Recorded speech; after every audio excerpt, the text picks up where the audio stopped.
السلام علیکم ورحمۃ اللہ وبرکاتہ۔ میں امریکن اسٹیٹ نیو جرسی سے شہباز احمد چشتی آپ سے مخاطب ہوں۔ یہ چینل موٹیویشن فار یوتھ، طلباء و طالبات کے لیے، نوجوانوں کے لیے بنایا گیا ہے تاکہ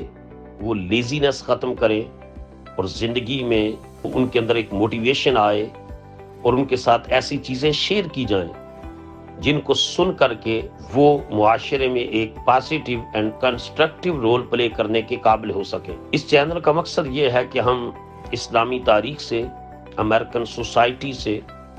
اور ماڈرن ورلڈ کے اندر، کارپوریٹ کلچر کے اندر جن لوگوں نے بڑا ایک اہم کردار ادا کیا ہے اور جن کی شخصیت اور جد و جہد ہمارے لیے انسپائریشن بن سکتی ہے، ان کی سٹوریز شیئر کی جائیں اور بھی دیگر چیزیں جن کے ذریعے سے موٹیویشن پیدا کی جائے۔ تو آج میں آپ کے سامنے امریکن سپریم کورٹ کی ایک نئی حلف اٹھانے والی جسٹس ڈیوینی پاول، اس کی سٹوری شیئر کر رہا ہوں۔ یہ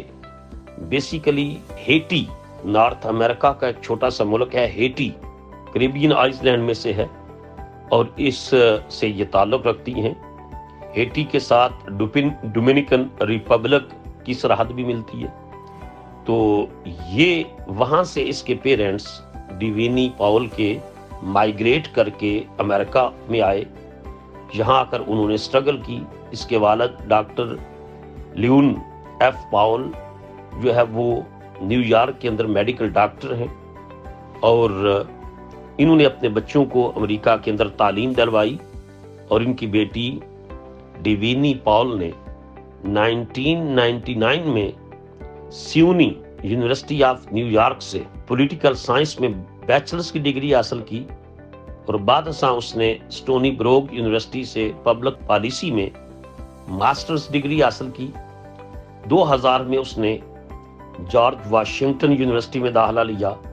اور 2004 میں ڈاکٹر آف جورس کی ڈگری حاصل کی، جس کے بعد اس نے نیو یارک اور نیو جرسی اسٹیٹس کے اندر as a advocate, as a attorney, as a solicitor,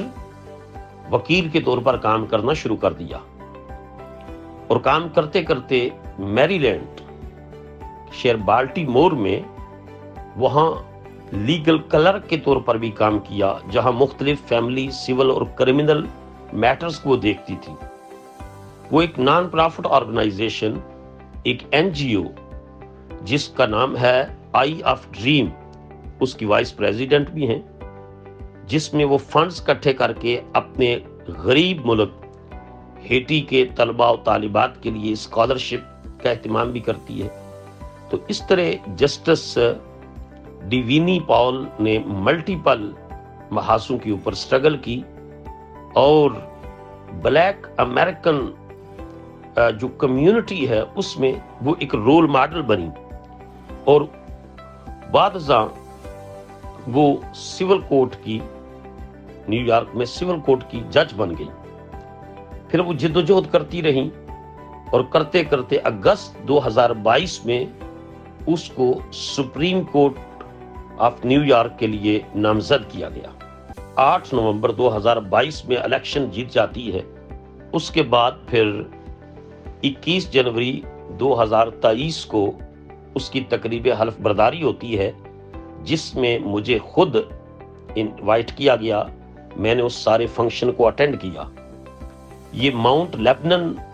باپٹسٹ church ہے بروکلین نیو یارک میں، جہاں یہ تقریب منعقد ہوئی۔ یہ بات بڑی قابل غور ہے کہ اس خاتون نے کہا کہ میں نے اپنی ریلیجیس ایجوکیشن اس چرچ سے شروع کی،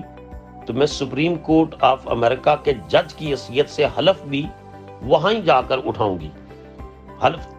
برداری کی تقریب میں مجھے کیرلن واکر ڈیالو جج کو بھی سننے کا موقع ملا، جو پہلی مسلمان امریکہ کے اندر، نیو یارک کے اندر خاص کر کے پہلی مسلمان جج مقرر ہوئی تھی۔ یہ افریقن امریکن لوگوں میں سے جس نے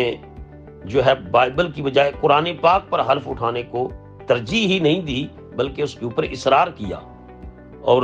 اس نے سکارف بھی نہیں اتارا۔ یہ امریکن سوسائٹی اور کنٹری کی خوبصورتی ہے، تو مجھے جو ہے وہ ذاتی طور پر تقریب حلف برداری میں شرکت کر کے بہت جو ہے وہ خوشی ہوئی اس بات کی کہ یہ ایک افریقن امریکن سوسائٹی میں یہ دو خواتین، ایک کیرلن واکر ڈیالو جو پہلی مسلمان افریقن امریکن جج مقرر ہوئی اور بائبل کی بجائے قرآن پر حلف اٹھایا، اور سقاف وہ پہلے بھی لیتی تھی آج بھی لیتی ہیں، اور دوسری یہ خاتون ڈیوینی پاول جس نے جو ہے وہ ابھی سپریم کورٹ آف امریکہ